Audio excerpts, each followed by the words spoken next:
Hello friends, welcome back to my YouTube channel Study Career Point. I hope you all are doing well. So आज हम start कर रहे हैं हमारा online जो हमारे एग्ज़ाम हुए थे 2022 में वो क्वेश्चन पेपर मैं आपको सॉल्व कराऊंगी यहाँ पर। ठीक है, कल भी मैंने एक क्वेश्चन पेपर आपको जो 7 फरवरी का था वो मैंने आपको सॉल्व कराया है। ठीक है, आज जो आपका क्वेश्चन पेपर है वो है आपका 28 दिसंबर का। ठीक है, तो चलते हैं देखिए हमारे फर्स्ट क्वेश्चन के साथ। इसमें जितने भी आपके क्वेश्चन पेपर हुए थे ऑनलाइन एग्ज़ाम में उन सारे क्वेश्चंस को हम यहाँ पर कवर करेंगे। ठीक है, तो देखिए चलते हैं हमारे फर्स्ट क्वेश्चन के साथ। फर्स्ट क्वेश्चन है which period mark the transition from childhood to adulthood. देखिए बचपन से वयस्कता के परिवर्तन काल का समय कौन सा होता है, तो आपका कौन सा होता है, तो वो आपका होता है किशोरावस्था। क्या होता है आपका किशोरावस्था। ठीक है, क्या होता है आपका किशोरावस्था। तो यहाँ पर जो आपका ऑप्शन नंबर 4 होगा वो आपका क्या हो जाएगा, राइट आंसर हो जाएगा। ठीक है, चलते हैं देखिए नेक्स्ट क्वेश्चन पर। नेक्स्ट क्वेश्चन है which of the following would require use of gross motor skill. देखिए दो टाइप की आपकी स्किल होती हैं, एक होती है आपकी फाइन स्किल, ठीक है, एक होती है आपकी फाइन स्किल और दूसरी होती है आपकी मोटर स्किल। ठीक है, ग्रोस मोटर स्किल, ग्रॉस। ठीक है, अब देखिए जो फाइन स्किल होती है उसमें क्या होता है कि बच्चा बहुत छोटी छोटी चीज़ें करने लगता है, जैसे पेन पकड़ना। ठीक है, तो ये आपकी फाइन स्किल में आती हैं। जो ग्रॉस आपकी होती है उसमें क्या करता है, जैसे बच्चा क्या करता है, चलना शुरू कर देता है, दौड़ना शुरू कर देता है। ठीक है, तो यहाँ की क्या हो जाती है, ग्रॉस मोटर स्किल हो जाती हैं। तो यहाँ पर आपसे क्या पूछ रहे हैं, वो ग्रॉस मोटर स्किल पूछ रहे हैं। ठीक है, तो ग्रॉस मोटर स्किल में आपका कौन सा आ जाएगा, तो वो हो जाएगा आपका ऑप्शन नंबर 4। चलना और दौड़ना जो है वो आपका क्या है, ग्रॉस मोटर स्किल है। ठीक है, ब्रश से पेपर पर पेंटिंग करना। देखिए ब्रश से पेपर पर पेंटिंग करना ये आपका क्या है, ये आपकी फाइन है। ठीक है, फाइन मोटर स्किल है। ठीक है, चलते हैं देखिए नेक्स्ट क्वेश्चन पर। नेक्स्ट क्वेश्चन है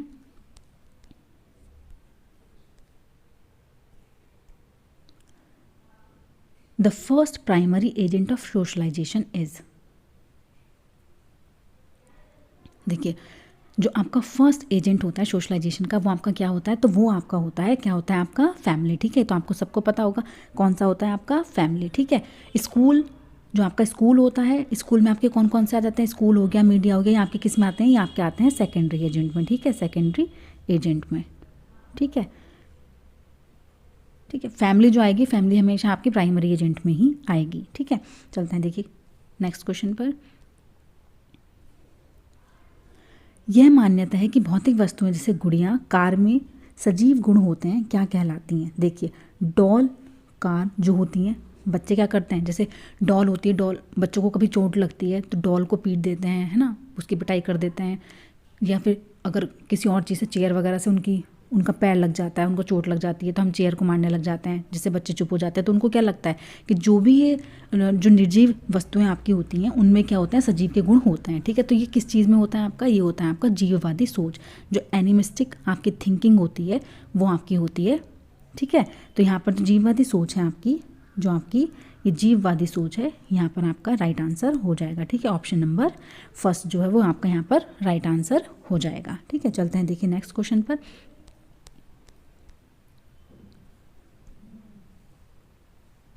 देखिए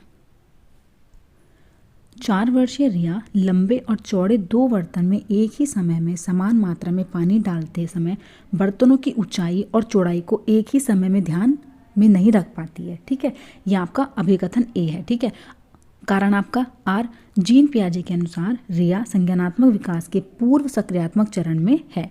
तो देखिए जो आपका पूर्व सक्रियात्मक चरण आपका होता है, ठीक है, जो आपका पूर्व सक्रियात्मक चरण होता है इसमें क्या होता है आपका सेंट्रेशन, मतलब कि ध्यान केंद्रित करना। तो बच्चा क्या करता है, एक समय पर एक ही चीज़ पर ध्यान केंद्रित कर पाता है।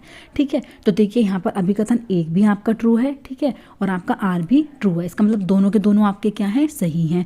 अब देखिए जो आपका कथन आर है वो क्या कर रहा है, वो आपका कथन एक की जो है वो सही व्याख्या कर रहा है। ठीक है, वो आपको रीज़न बता रहा है कि ऐसा क्यों होता है। ठीक है, तो यहाँ आपका किसमें, जीन पियाजे के पूर्व सक्रियात्मक अवस्था में। ठीक है, तो यहाँ पर क्या हो जाएगा कि आपका आर जो है वो एक ही सही व्याख्या करता है। तो ऑप्शन नंबर 1 जो है वो आपका यहाँ पर सही आंसर हो जाएगा। ठीक है, ऑप्शन नंबर 1 आपका सही आंसर हो जाएगा। चलते हैं देखिए नेक्स्ट क्वेश्चन पर। नेक्स्ट क्वेश्चन है, संकेतों व अन्य तरीकों द्वारा बच्चों को ज़रूरत पड़ने पर मदद करना किसका उदाहरण है?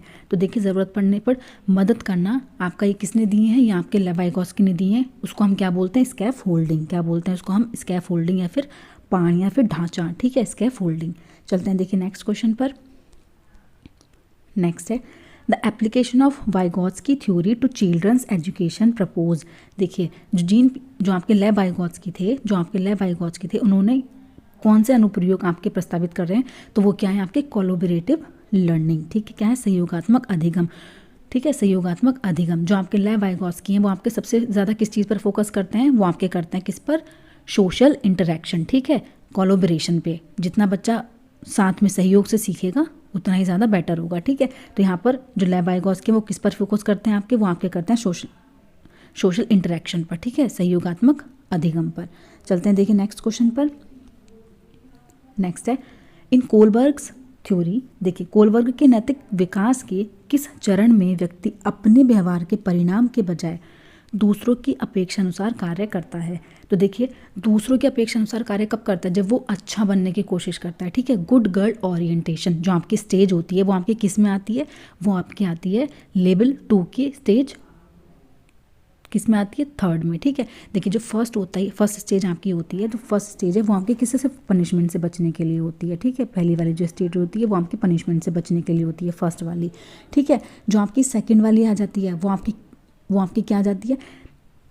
जो आपका सेकंड स्टेज होती है आपकी, उसमें कौन कौन से आ जाते हैं? उसमें आता है आपके गुड गर्ल ओरिएंटेशन, ठीक है, good girl orientation, good girl या गुड बॉय, ठीक है। और जो आपकी उसका ही सेकंड वाला होता है वो आपका क्या हो जाता है? उसमें क्या आता है आपका? उसमें आता है आपका अथॉरिटी मेंटेनिंग स्टेज, ठीक है, लॉ एंड ऑर्डर, ठीक है। तो देखिए, जो आपका लेवल 1 होता है, जो आपका लेवल 1 होता है, ठीक है, लेवल 1 की आपकी 2 स्टेज हो गई हैं, ठीक है, जिसमें फर्स्ट आती है आपकी पनिशमेंट से बचने के लिए बच्चा जो करता है आपका, ठीक है। और दूसरी इसमें क्या हो जाती है आपकी? टिट फॉर टैट वाली जो होती है, टिट फॉर टैट, ठीक है। आज मैंने किसी को लंच दिया है तो कल भी वो मुझे लंच खिलाए, ठीक है।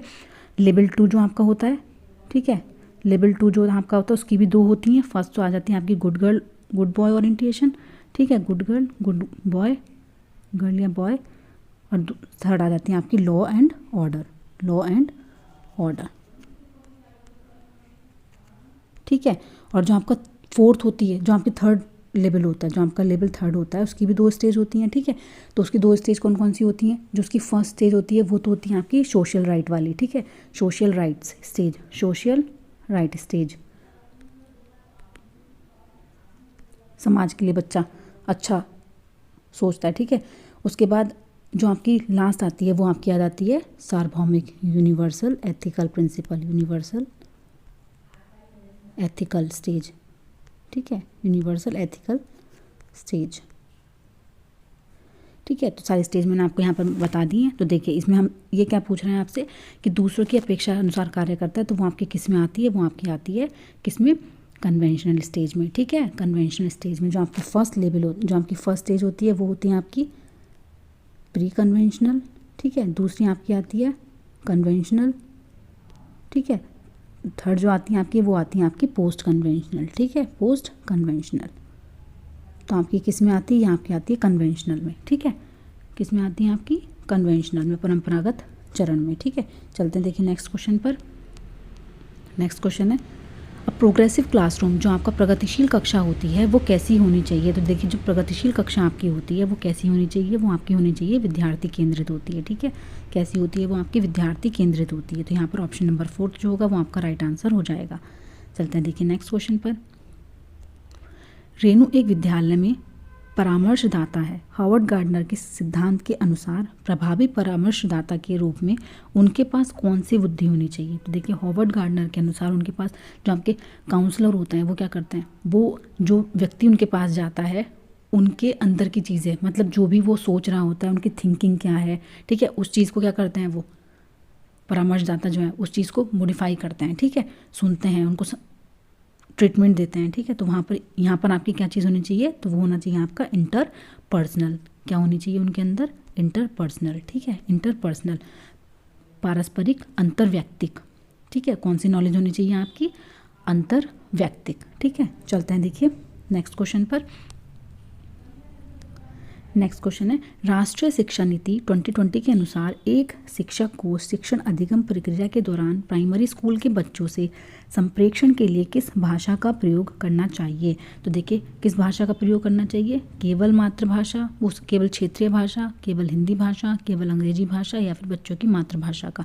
तो देखिए, जहाँ पर केवल वर्ड आपके आ जाते हैं वो मोस्टली नेगेटिव वर्ड्स आपके होते हैं। ठीक है, तो ये तो आपके तीनों के तीनों हट जाएंगे। तो आपका यहाँ पर बचता क्या है कि बच्चों की मातृभाषा का प्रयोग करना चाहिए। ठीक है, ऑप्शन नंबर 4 आपका यहाँ पर राइट आंसर हो जाएगा। ठीक है, चलते हैं देखिए नेक्स्ट क्वेश्चन पर। 5 साल की वैशाली ने अपनी माँ से कहा, माँ मुझे अमित की तरह फुटबॉल चाहिए। वैशाली को जवाब देते हुए उसकी माँ ने कहा, फुटबॉल से तो केवल लड़के खेलते हैं, मैं तुम्हारे लिए एक छोटी सी प्यारी गुड़िया लाऊंगी। ठीक है, माँ का जवाब क्या दिखाता है? तो माँ का जवाब यहाँ पर क्या दिखाता है? जेंडर स्टीरियोटाइप, लिंग रूढ़ि वधता। ठीक है, लिंग रूढ़ि वधता। तो यहाँ पर क्या आ जाएगा आपका? Gender stereotype. ऑप्शन नंबर 3 जो होगा वो आपका राइट आंसर हो जाएगा। ठीक है, चलते हैं देखिए नेक्स्ट क्वेश्चन पर।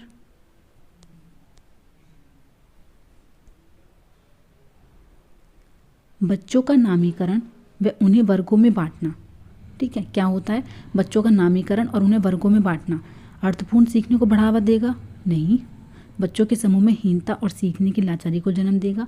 सभी बच्चों के अधिगम की ज़रूरतों को पूरा करने के लिए एक सकारात्मक रणनीति है? गलत है। देखिए, बच्चों को वर्गों में नहीं बांटना, उनका नामीकरण नहीं करना है। ठीक है, लेबलिंग उनको नहीं देनी होती है। बच्चों के आत्मसम्मान और प्रदर्शन पर कोई प्रभाव नहीं पड़ेगा, ये भी गलत है आपका। जब हम वर्गीकरण करते हैं बच्चों को, मतलब अच्छे बच्चे हैं तो उनका ग्रुप अलग बनाते हैं, थोड़े नॉर्मल बच्चे हैं उनका ग्रुप अलग बनाते हैं, तो उनमें क्या होता है? उनमें आत्मसम्मान और उनके प्रदर्शन पर प्रभाव पड़ता है। ठीक है, तो यहाँ पर आपका क्या राइट आंसर हो जाएगा? यहाँ हो जाएगा आपका ऑप्शन नंबर 2, बच्चों के समूह में हीनता और सीखने की लाचारी को जन्म देगा। ठीक है, चलते हैं देखिए नेक्स्ट क्वेश्चन पर। सतत व समग्र मूल्यांकन से आप क्या समझते हैं? देखिए, जो कंटिन्यूस आपका जो इवैल्यूएशन होता है उससे आप क्या समझते हैं? तो वो आपका इवैल्यूएशन कैसा हो जाएगा? विद्यार्थियों की एक दूसरे से तुलना करना, बच्चों के व्यापक विकास से जुड़ी सभी स्कूली गतिविधियों के आकलन के सभी पहलुओं को शामिल करना। ठीक है, तो यहाँ पर देखिए क्या आपका राइट आंसर हो जाएगा? यहाँ हो जाएगा आपका ऑप्शन नंबर 2। देखिए, बच्चों के व्यापक विकास से जुड़ी सभी स्कूली गतिविधियों के आकलन के सभी पहलुओं को शामिल करना। ठीक है, ऑप्शन नंबर 2 यहाँ पर आपका राइट आंसर हो जाएगा। चलते हैं देखिए नेक्स्ट क्वेश्चन पर। प्रभावी शिक्षक कक्षा में शिक्षण अधिगम की प्रक्रिया में अक्सर जांच करने वाले प्रश्नों का प्रयोग करते हैं। इससे शिक्षक को किस प्रकार का मूल्यांकन करने में मदद मिलेगी? तो देखिए, प्रभावी शिक्षक कक्षा में क्या करता है? जो शिक्षण अधिगम की प्रक्रिया में अक्सर जांच करने वाले प्रश्नों का प्रयोग करते हैं, तो वो आपका क्या हो जाता है? वो आपका होता है रचनात्मक मूल्यांकन। क्या होता है आपका? रचनात्मक मूल्यांकन। ठीक है, ऑप्शन नंबर 2 जो है वो यहाँ पर आपका राइट आंसर हो जाएगा। जो योगात्मक समेटिव होता है ये होता है आपका फाइनल, मतलब बिल्कुल आखिरी में। ठीक है, जो रचनात्मक मूल्यांकन आपका होता है ये होता है आपका लर्निंग के, जो आपकी लर्निंग होती है, मतलब टीचर आपको पढ़ा रहा है, उस टीचिंग के बीच में जो आपसे टीचर क्वेश्चन पूछता है, ठीक है, वो आपका रचनात्मक मूल्यांकन होता है। ठीक है, चलते देखिए नेक्स्ट क्वेश्चन पर। एक समावेशी कक्षा में शिक्षिका की क्या भूमिका है? देखिए, एक समावेशी कक्षा में शिक्षिका की भूमिका क्या है? बच्चों की विविध ज़रूरतों का पता लगाना और उनका ख्याल रखना। केवल कुछ खास विद्यार्थियों का ध्यान देखिए तो आपका गलत हो जाता है यहीं पर। ठीक है, पृथक्करण करना ये भी आपका गलत है। आपको क्या देखना है? आपको नेगेटिव वर्ड्स देख के उनको हटा देना है। ठीक है, खास ज़रूरतों वाले बच्चों को विशेषज्ञ के पास भेजना और सुनिश्चित करना कि उन्हें अलग संकाय में पढ़ा जाए, तो ये भी आपका गलत है। तो यहाँ पर जो आपका राइट है वो आपका क्या हो जाएगा? ऑप्शन नंबर 1 आपका राइट आंसर हो जाएगा। क्या हो जाएगा यहाँ पर? ऑप्शन नंबर 1 आपका राइट आंसर हो जाएगा। चलते हैं देखिए नेक्स्ट क्वेश्चन पर। विविध समूह के विद्यार्थियों के शिक्षण के दौरान एक शिक्षिका को क्या ध्यान में रखना चाहिए? तो उनको क्या ध्यान में रखना चाहिए? हर विद्यार्थी को स्वीकारना व सम्मान देना, सांस्कृतिक विभिन्नताओं को अनदेखा करना। देखिए, अनदेखा नहीं करना है तो ये आपका गलत हो जाता है यहाँ पर। तो देखिए, जहाँ पर भी आपका सेकंड ऑप्शन है वो उनको काट दो। ठीक है, तो आपके 2 ऑप्शन बचते हैं यहाँ पर। अब देखिए, 2 ऑप्शन में से भी आपका फर्स्ट ऑप्शन जिसमें आ रहा है वो आपका क्या है? राइट होगा। तो इसमें सेकंड ऑप्शन नहीं आ रहा है, तो इसका मतलब आंसर तो आपको मिल गया थर्ड। ठीक है, तो यहाँ पर देखिए थर्ड आपका क्या है? सुसंगत संप्रेषण बनाए रखना। ठीक है, अप्रत्यक्ष निर्देश देना ये भी आपका गलत है। विद्यार्थियों को स्वायत्ता व लचीलापन देना ये भी आपका ठीक है। ठीक है, चलते हैं देखिए नेक्स्ट क्वेश्चन पर। एक विद्यार्थी जिसे दृष्टिबाधिता है कि विशिष्ट ज़रूरतों के लिए एक शिक्षक को क्या करना चाहिए। तो देखिए क्या करना चाहिए, विविध तरीके के दृश्य प्रस्तुतिकरण। देखिए दृश्य प्रस्तुतिकरण यहाँ पर गलत है क्योंकि उनको क्या है, उनको देखने में ही प्रॉब्लम है। ठीक है, फिल्म दिखानी चाहिए, ये भी आपका गलत हो जाएगा। ठीक है, बहुत सी संरचित वर्कशीट जिसे चित्र हो, मतलब वर्कशीट देनी चाहिए जिसमें पिक्चर्स हों, तो ये भी आपका क्या हो जाएगा, ये भी आपका गलत हो जाएगा। तो यहाँ पर सही आंसर क्या है आपका, कई प्रकार की स्पर्शनीय और हस्तकौशल सामग्री का उपयोग करना चाहिए। ठीक है, ऑप्शन नंबर 2 यहाँ पर आपका राइट हो जाएगा। ठीक है, चलते हैं देखिए नेक्स्ट क्वेश्चन पर। सामाजिक अंतःक्रिया और मौखिक संप्रेषण में चुनौती किसका विशिष्ट अभिलक्षण है। तो देखिए वो किसका विशिष्ट अभिलक्षण है, वो है आपका ऑटिज्म का। ठीक है, स्वलीनता किसका है, आपका ऑटिज्म, स्वलीनता। ठीक है, यहाँ पर क्या है आपका ऑटिज्म। ठीक है, इसका आंसर आपका ऑटिज्म हो जाएगा। ठीक है, चलते हैं देखिए नेक्स्ट क्वेश्चन पर। शिक्षक बच्चों को विभिन्न रंगों वाली चिकनी मिट्टी देकर कहती है कि उनके मन में जो आता है वह बनाएं। ठीक है, इसके माध्यम से वह बच्चों में किस चीज़ को बढ़ावा देना चाहती हैं। तो किस चीज़ को बढ़ावा देना चाहती हैं, वो है आपकी क्रिएटिविटी। ठीक है, किसको, क्रिएटिविटी को। क्योंकि देखिए यहाँ पर रटना किसको, क्रिएटिविटी। देखिए रटना यहाँ पर नहीं है आपका, ऐसे योग नॉन कॉर्पोरेशन आपका नहीं है। चलते हैं देखिए हमारे नेक्स्ट क्वेश्चन पर। नेक्स्ट क्वेश्चन है, बचपन के प्रारंभिक सालों में किसके विकास पर ध्यान केंद्रित करना चाहिए। तो वो है हमारा, देखिए शारीरिक कौशल पर, सामाजिक कौशल पर, संज्ञानात्मक क्षमता पर, संवेगात्मक कौशल पर, या फिर अमूर्त तर्क पर। ठीक है, तो देखिए अमूर्त तर्क को छोड़कर आपके सारे के सारे कौशल जो हैं उन पर ध्यान केंद्रित करना चाहिए। देखिए प्रारंभिक सालों में। ठीक है, क्योंकि अमूर्त चिंतन तो बच्चे के अंदर नहीं आता तब तक। ठीक है, तो यहाँ पर आपका राइट आंसर हो जाएगा वो ऑप्शन नंबर 4। देखिए यहाँ पर जो आपका राइट आंसर हो जाएगा वो हो जाएगा आपका ऑप्शन नंबर 3। ठीक है, ऑप्शन नंबर 3 यहाँ पर आपका राइट आंसर है। चलते हैं देखिए नेक्स्ट क्वेश्चन पर। रचनावादी कक्षा में अर्थपूर्ण सीखना। देखिए जो रचनावादी कक्षा आपकी होती है, कंस्ट्रक्टिविस्ट जो आपका क्लासरूम होता है। ठीक है, उसमें जो आपका मीनिंगफुल लर्निंग है वो आपकी कब होती है। देखिए जानकारी के भंडारण व उपयोजन से होता है, अन्वेषण व अंतःक्रिया के द्वारा खोज की प्रक्रिया है, इनाम व सजा के प्रयोग से होता है, या फिर बारंबार वेधन और अभ्यास से होता है। तो देखिए यहाँ पर जो आपका राइट आंसर है वो आपका क्या हो जाएगा, ऑप्शन नंबर 2। ठीक है, किससे होता है आपका ये होता है आपका प्रोसेस ऑफ डिस्कवरी। ठीक है, is the process of discovery through exploration और इंटरेक्शन। ठीक है, चलते हैं देखिए नेक्स्ट क्वेश्चन पर। एक शिक्षिका एक बच्ची जो एक अवधारणा को समझने में असमर्थ है के साथ मिलकर काम करती है, उसे इशारा देते हुए यह प्रक्रिया क्या कहलाती है। देखिए इशारा देना, संकेत देना आपका किस में होता है, तो वो आपका होता है ढांचा, प्राण या फिर स्कैफ होल्डिंग। ठीक है, तो यहाँ पर ऑप्शन नंबर 1 आपका जो हो जाएगा वो आपका राइट आंसर हो जाएगा। ठीक है, चलते हैं देखिए नेक्स्ट क्वेश्चन पर। देखिए एक शिक्षिका कक्षा को संवादात्मक बनाने के लिए बच्चों के आसपास के पर्यावरण से उदाहरण शामिल करती है। ठीक है, यह आपका अभिकथन ए है। क्या करती है वो, संवादात्मक बनाने के लिए बच्चों के आसपास के पर्यावरण से उदाहरण शामिल करती है। ठीक है, सामाजिक सांस्कृतिक संदर्भ की सीखने में महत्वपूर्ण भूमिका है।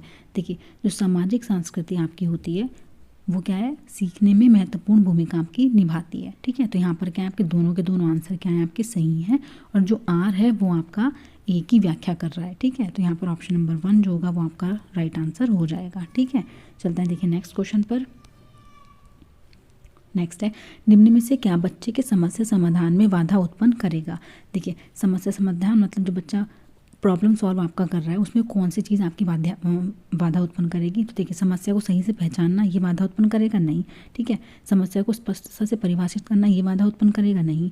पहले सुलझाई गई मिलती जुलती समस्याओं के बारे में सोचना ये भी आपका नहीं होगा। ठीक है, बाधा उत्पन्न आपका क्या करेगा, वस्तुओं के इस्तेमाल के पारंपरिक तरीके पर स्थिर रहना। देखिए जो हम कंसेप्ट प्रॉब्लम सॉल्विंग में लगा रहे हैं उस कंसेप्ट पर स्थिर रहना ही हमारा क्या हो जाएगा, क्या होगा, वो हिंड्रेंस पैदा करेगा। ठीक है, तो यहाँ पर ऑप्शन नंबर 4 जो है वो आपका राइट आंसर हो जाएगा। ठीक है, चलते हैं देखिए नेक्स्ट क्वेश्चन पर। नेक्स्ट क्वेश्चन है, विद्यार्थियों द्वारा की गई गलतियां व त्रुटियां शिक्षकों व विद्यार्थियों की असफलता को दर्शाती हैं। ठीक है, तो ये आपका क्या है, गलत है, ऐसा नहीं है। ठीक है, बच्चों में खुद से सोचने की क्षमता नहीं होती और उनके सीखने को सुनिश्चित करने के लिए उन्हें लगातार निर्देश देने पड़ते हैं, ये भी आपका गलत है। ठीक है, बच्चों में खुद में सोचने की क्षमता नहीं होती, ये आपका क्या हो जाएगा, आपका बिल्कुल गलत हो जाएगा। ठीक है, तो यहाँ पर ए और बी, जो ए और आर हैं आपके दोनों के दोनों ही क्या हैं आपके गलत हैं, ठीक है। ऑप्शन नंबर 4 आपका सही आंसर हो जाएगा यहाँ पर। चलते हैं देखिए नेक्स्ट क्वेश्चन पर। विच of the following is not an emotion, देखिए इनमें से भाव कौन सा नहीं है। तो देखिए क्रोध आपका भाव है, प्यार आपका भाव है, भय आपका क्या है भाव है, लेकिन जो आपका मेमोरी है, स्मृति, वो आपकी भाव नहीं है, ठीक है, इमोशन नहीं है। तो ऑप्शन नंबर 1 आपका राइट आंसर हो जाएगा। चलते हैं देखिए नेक्स्ट क्वेश्चन पर। प्राथमिक शिक्षिका अपने विद्यार्थियों में आंतरिक अभिप्रेरणा को बढ़ावा देने के लिए क्या कर सकती है।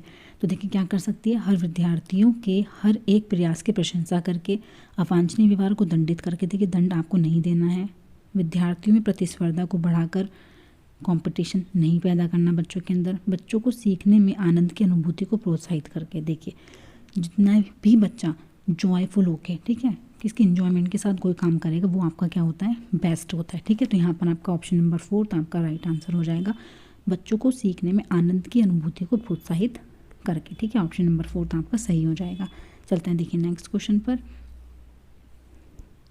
बच्चों का समग्र शारीरिक और मानसिक स्वास्थ्य अधिगम, देखिए overall physical and mental well being of the child dash learning, देखिए किस प्रकार की लर्निंग को वो करता है, क्या करता है, लर्निंग को प्रभावित नहीं करता, बाधा डालता है, या फिर संबंधित नहीं है, या फिर क्या करता है सुसाधित करता है। तो देखिए बच्चे का समग्र शारीरिक और मानसिक विकास क्या करता है, फैसिलिटेट करता है बच्चे को, ठीक है, क्या करता है ये, और जो आपका राइट आंसर है वो आपका हो जाएगा फैसिलिटेट, ठीक है, सुसाधित करता है। ऑप्शन नंबर 4 आपका यहाँ पर सही हो जाएगा, ठीक है। चलते हैं देखिए नेक्स्ट और लास्ट क्वेश्चन है आपका। रूही का मानना है कि उसने ठीक से पढ़ाई नहीं की थी, जिसके कारण उसके विज्ञान की परीक्षा में अच्छे नंबर नहीं आए, जबकि वह विज्ञान में बहुत अच्छा प्रदर्शन कर सकती है। रूही अपने प्रदर्शन का आरोपण किस कारक को कर रही है, देखिए किस कारक को वो आपका कर रही है, किस कारक को, पर्यावरणीय कारक को कर रही है, लैक ऑफ एबिलिटी, योग्यता की कमी, या फिर लैक ऑफ एफर्ट्स, किसकी, कोशिश की कमी, या फिर कठिन भाग्य। तो देखिए यहाँ पर आपका राइट आंसर क्या हो जाएगा, यहाँ पर जो आपका राइट आंसर हो जाएगा वो आपका हो जाएगा कोशिश की कमी, ठीक है, किसकी, कोशिश की कमी, लैक ऑफ एफर्ट्स, यहाँ पर आपका राइट आंसर हो जाएगा लैक ऑफ एफर्ट्स, ठीक है। तो देखिए यहाँ पर आपका ये आज का प्रैक्टिस सेशन आपका ख़त्म होता है, ठीक है। ऐसे ही और वीडियोज़ और सेशन के लिए मेरे साथ बने रहिए। Please like share and subscribe to my channel. Thank you.